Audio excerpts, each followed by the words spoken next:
Christian Horner's long tenure with Red Bull is now a thing of the past, and the Brit must now look ahead to what the future holds. Several teams have emerged as potential suitors for him, but it appears Alpine is leading the race to secure his services. But would that be a smart move, given Alpine's current condition? And more importantly, what are all the options available to him on his first day as an ex-Red Bull employee?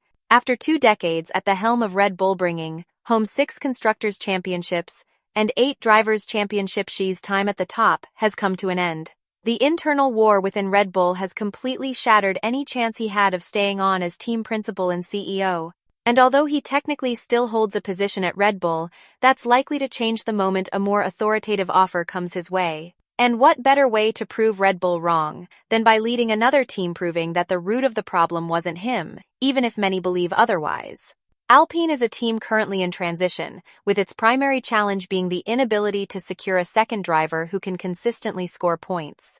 While Gasly hasn't exactly been dominating the leaderboard, he has scored 11 points compared to Doohan and Colapinto, who remain scoreless. Flavio Briatore took over the team principal role from Otmar Schaffnauer, but so far his journey hasn't been a fruitful one. Aside from the controversies surrounding him, Briatore has yet to set a high standard for leadership in a team that seems to be in decline. What the Enstone-based squad needs now is experience, stability, and someone with a proven track record of success. Let's not forget how, after Vettel's last title win in 2013, Horner's team struggled through a dark period with Renault. But he took a bold gamble on Honda that ultimately brought them back to championship contention when it mattered most. Say what you will about the allegations that ended Horner's tenure at Red Bull, is still arguably the best team principal on the grid today. And now, he's on the market. Alpine's internal structure adds another layer of intrigue. Technically, Briatore serves as an advisor, while Steve Nielsen has been appointed as the managing director, essentially, the team principal. But Briatore is still calling the shots, which makes everything feel even more complicated. Horner's arrival at Alpine wouldn't necessarily push Briatore out. Quite the contrary, these two are close friends dating all the way back to the mid-2000s.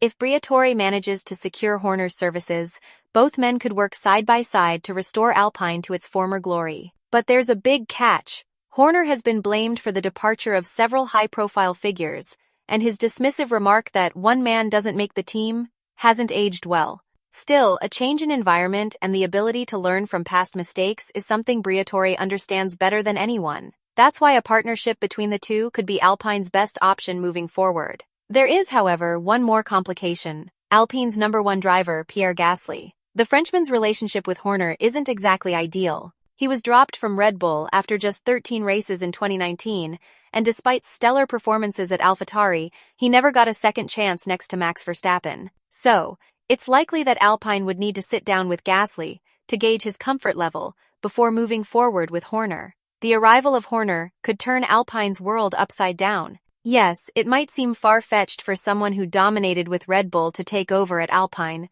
but let's not forget what Jonathan Wheatley, Red Bull's former sporting director, accomplished with Stake F1 team. In his first year, he helped Nico Hülkenberg score a podium after 15 years and 239 race starts. Stake is now P6 in the Constructors' Championship. It's proof that competitive people like Horner thrive when faced with new challenges. The real question is whether any team is willing to take a chance on him after all the off-track controversy. And that's exactly why Horner's rumored bid for Ferrari is so complicated. Ferrari is desperately in need of a strong, fearless leader with Horner's capabilities, someone who is realistic, fierce, and takes responsibility when it matters. That's exactly what Fred Vasseur currently lacks.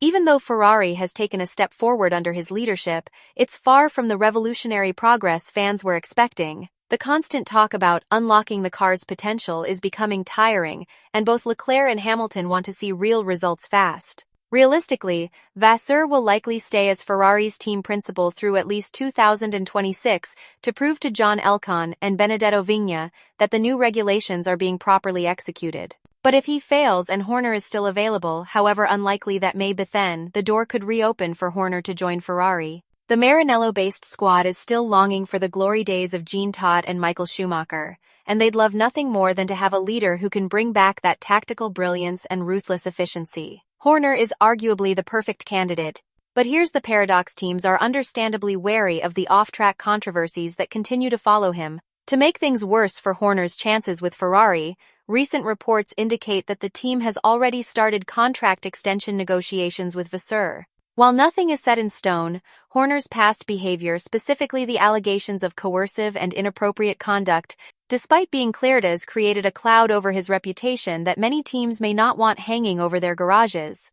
Interestingly, Ferrari once had a genuine interest in Horner, but the Brit dismissed the rumors, joking that his Italian is worse than Briatore's English.